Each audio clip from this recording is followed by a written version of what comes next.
Ang mabuting balita ng Panginoon, ayon kay San Mateo.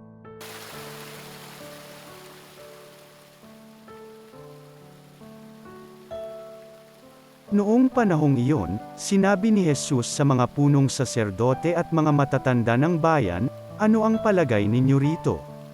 May isang tao na may 2 anak na lalaki.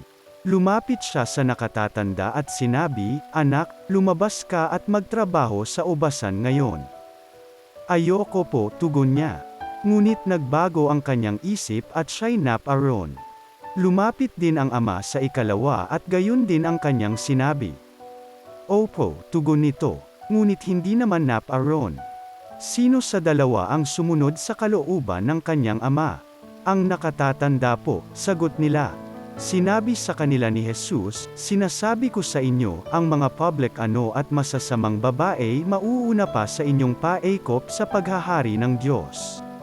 Sapagkat naparito sa inyo si Juan at ipinakilala ang matuwid na pamumuhay at hindi ninyo siya pinaniwalaan.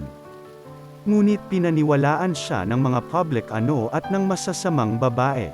Nakita ninyo ito, subalit hindi pa rin kayo nagsisi at naniwala sa kanya." Ang mabuting balita ng Panginoon.